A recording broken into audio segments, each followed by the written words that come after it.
Hi, and welcome to OTH Sports View. I'm Chuck Pollock, sports editor to the Times-Herald, and since our last video, both St. Bonaventure teams have played twice. The men won, beating both Loyola and Canisius. The women split, losing at Drexel and winning against Detroit. As usual, our guests are the two people who cover those teams for the Times-Herald. On my right, J.P. Butler in his 8th season covering the men, and on my left, Jeff Madigan in his initial season reporting on the women. JP, we'll start with you. JP, I was in Foxborough when the Bonnies played Loyola, but when I looked at the box score, one stat stood out. Marcus Posley, who had had two horrible games to start this season, came back and became the player we thought he would be, and all of a sudden our view of the Bonnies changes a little bit. Yeah, and he's the key, obviously to a lot of it. So when they need him to play well in order to be successful this year. So for them, that was certainly good to see. And in that one, as opposed to the first two games, he was finally being more aggressive. He was attacking the basket, and that's really clearly you see that's his game. It's not necessarily just sitting back and settling for shots, because that's when he could start missing and have some of these games where he doesn't have a very good game. But against Loyola, he's attacking, he's finishing at the basket, which is really his best attribute, and he's getting to the line where he made 10 for 10 that game, and he finished with 26 points. And I think that one overall offensively, they looked good as a group. And mainly the big three players of Marcus and Dion Wright and Jalen Adams. Dion had 22 in that game. Jalen Adams had 16, and when the three of them together are playing like that, they scored 94 points. They are pretty hard to beat. One of the things that you've pointed out since the beginning of the season is that Marcus's real ability is getting to the basket. Now, clearly against Canisius, he knocked down some threes, had a good percentage. But it seems to me, as you pointed out since the preseason preview, that what he does best is create havoc when he goes to the basket. And I think that's what we can clearly see at this point. I think for a long time, we wanted to just kind of envision him as a three-point shooter, as just like this deadly guy from outside, which he has been at times, but really that's not, he's at his best when he's just, I'm going to take you off the dribble, I'm going to the basket, I'm going to finish. He can finish with anybody, I think in the A-10, and when he's doing that and gaining confidence that way and making shots that way, I think that's what opens up the rest of his game. That's what allows him to be maybe a little more confident when he's taking some of the three-pointers, because he's just feeling it at that point. And we saw that, that continued last night, as you said, against Canisius, where early on he's going to the basket, he's finishing, bang, bang, bang, he's getting a bunch of buckets that way.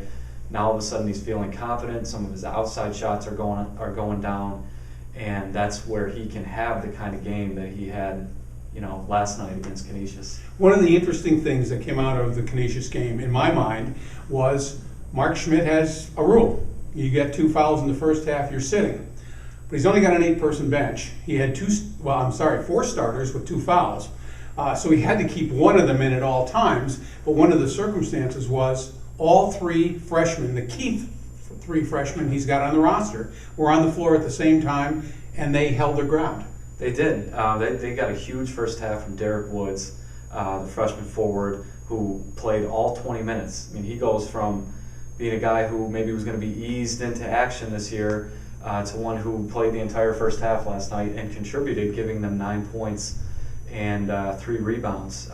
Nelson Caputo, another freshman, didn't have a great game last night, but he's been pretty good early on. I mean, you can see the ability there with Caputo, and now you're starting to see the ability there with Woods as well. I mean, I think right now, just 4 games in, Woods is already better than some of the other big guys that have come through in the last couple of years, and you can see that there's a lot of potential there. So that was, I mean, for as good as Marcus was last night, and Dion Wright, one of those guys who sat with fouls, was in the second half, they got a lot of smaller but significant contributions from some of those other guys, and that's another good sign for them, I think, moving forward, that if their big guns are playing well, and if they're getting some of those contributions from the other guys, that they can be okay despite some of the other circumstances that they're dealing with right now. One of the things that you and I talked about at the beginning of the game last night was how sloppy it was. They couldn't score. Nobody was taking care of the ball on either end. And then at the end you realize, oh wait, St. Bonaventure only had 7 turnovers. Canisius had 9. In the second half, Bona had 2. Canisius had 3. And this was a game that was back and forth. They were both pushing the ball. I thought it was a fantastically entertaining game. It was a great game. It's a great game to watch, and it's a great game for us to write about because so much is happening. And yeah, Bona did a lot of the little things that they needed to do in such a close game like that, where even just little things, it's going to come down to little things when it's a one possession game. They took care of the ball, especially in the second half. They defended for the most part. They did a pretty good job in the second half on McMillan, Canisius' leading scorer. And the biggest thing is they closed the game out, which they needed to prove that they can do. They've had trouble with that, the last 2 games, and last night they had trouble with that. As Canisius took a 10-point lead, they brought it back down to a tie game, but they closed it out. That's what they needed. That was one of their biggest issues moving forward, and they did it in a tough, environment and earned a pretty, hard-fought, good win against a Canisius team that I think is going to be pretty good this year. Quick thought on Saturday afternoon. St. Bonaventure hosts Hofstra, a team that handled Canisius in the season opener. Joe Mahalik, the former coach at Niagara, is there. This is a pretty explosive team. Bonnies are 3-1, probably the best you'd think they were going to be at this point. This will be a good test. Yeah, well, I think of all the kind of the middling, mid-major good programs, Hofstra, Vermont over the years, Ohio, UB at times, Hofstra will be the toughest one. I think that they're going to play this year. They're good. Mahalik's a good coach. He knows Bona. He knows what they bring to the table, certainly under Schmidt. And they're going to be pretty good this year. So they're going to give Bona a test, I think, certainly.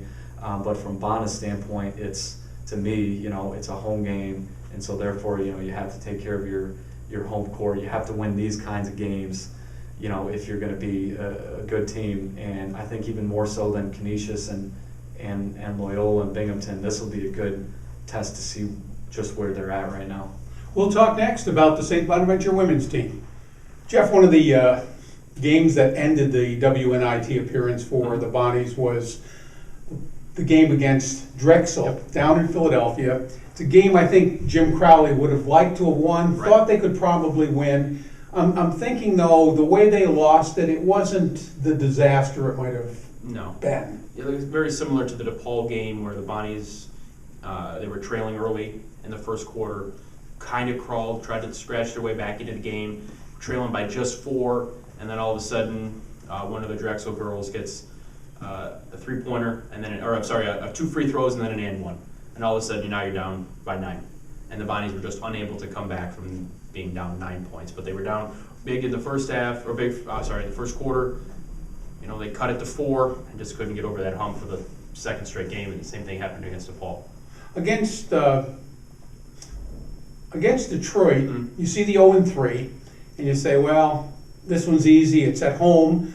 I didn't get to see this one again being in Foxborough, but it was fascinating reading about that game, and what catches your attention is that this was the second highest scoring team in the country, and when a team comes in and can score like that, your concern is that can Bona match that? Right. Clearly this is a defensive-oriented team, but going against a team scoring that much, that's a lot to ask. It absolutely was. And it is a defensive-minded team, like you said, but they didn't play good defense on Monday night, and Tuesday night. And they said it's unfortunate they gave up 73 points. That's way over their norm. But at the same time, it's also good that they scored 84. They said Detroit was one of the worst scoring defenses in the country at 86 points a game. I didn't think the Bonnies would score 86 points. Technically, they didn't. They only scored 84. But it was a very good offensive night for them. They had 4 in double figures. Reeder had 21 points. 17 assists and only 8 turnovers. That's the kind of game Coach Crowley wants to play. They shot the ball a lot better, too. One of the interesting things about the Bona schedule now is it becomes very congested. You got basically games every other day, which is a nightmare from a coaching standpoint because you lose preparation time. This could be a little bit of a make or break segment of the non-conference season. How does Jim look at that? Well, like I said in my story today, they have 4 days off between their last game, which was Tuesday night, and next game, which is Sunday afternoon against Toledo in the Riley Center. After that, it's about game day, off day, game day, off day, game. They play, I want to say they play 4 games in 9 days or something along those lines. It's insane how often they're playing, but the good part is they're not traveling anywhere. Most of those games, other than next Tuesday night at Stony Brook, are at the Riley Center. And in terms of preparation, Coach Crowley, they know how they want to play, what they want to do, and I said good practice sessions lead to good games, as Coach would always say, and they don't have a lot of practice sessions in between games, so they want to continue to play well during those games to build that confidence and build the strength and ability to know that they can win these kind of games. And the offense was there on Tuesday night, the defense wasn't, and they'll work on that in upcoming against Toledo. One of the things we talked about before the season began was the Bonnies, the wheels kind of came off in the second half of the season, and we kind of agree that was a chemistry issue. Mm-hmm. One of the things that has struck me this year in the comments from both Jim Crowley and the players is that chemistry is no issue when we're kind of getting back to the team that we're used to when they were on that great run. Absolutely, and they said Tuesday night's offensive performance kind of indicated that to me, that they were sharing the ball better, 17 assists, they were taking care of the ball, just 8 turnovers, which were numbers that, they weren't there the first 3 games of the season. Even in their win against Siena in the opener, those numbers weren't there. They were turning the ball over too much, they were not sharing the ball as well as they weren't shooting the ball well. I mean, that's a team that wants to shoot 3-pointers, and they were shooting 13% going into Tuesday night's game. Now that number is increased a little bit to, I don't know, 15 or 16 at this point with they made 5 Tuesday night. And when the wins come, the confidence comes. When the wins come, the team chemistry comes along with it. And when you win games, you're obviously feeling a lot better, and you want to be on the court as much as you can. When this team was at its best 4 years ago, it was one of the leading scoring defenses in the country. This team's not there yet, and I know Jim Crowley is trying to get them there. But don't you sense in a way, Jeff, that because he's incorporating these younger players, it does take time to learn this kind of stuff, and it will come along, but clearly it seems to me that they're just not used to playing that kind of defense together quite yet. Right, yeah, he's using McKenna Maycock a lot off the bench, he's using Matea Britvar a lot off the bench, and those players they were role players. I mean, McKenna was in high school last year, but Matea was a role player last year. Gabby Richmond's coming off the bench now. She was a starter for the most part last year, and Coach isn't changing his defense from this year to from last year to this year. It's not huge wholesale changes, and most of the girls who are there now were there last year as well. And you just got to build that confidence and get that team playing the defense they want to play, because they do not want to be allowing 73 points to Detroit. I mean, they played DePaul very tough on defense, allowed 77. That's a good offensive team. They held to 77. I mean, even Drexel only scoring 58 on them is good. Siena only scored 40 in the opener. Now we have to see what they can do going forward, if they can keep that defensive aggression, that momentum up, into Toledo in the next 2 weeks of games, which they're playing every other day for the most part. With the schedule kind of loaded with home games, I would think this is a time that maybe the Bonnies can establish a bit of an identity as they head toward the league season. You certainly hope so. And said they love playing at home, and they had 2 bus trips and plane trips to Philadelphia and to Chicago in the last 2 weeks, and sometimes it sucks sitting on a bus after a 6-hour bus trip after you lose and you don't get home until 1:30 in the morning. But like I said, it's playing at home in front of your home fans, even though the students will be gone on break. You just love playing at home, and I know that's where the Bonnies want to be, and they're 5 out of the next 6 at home, I believe.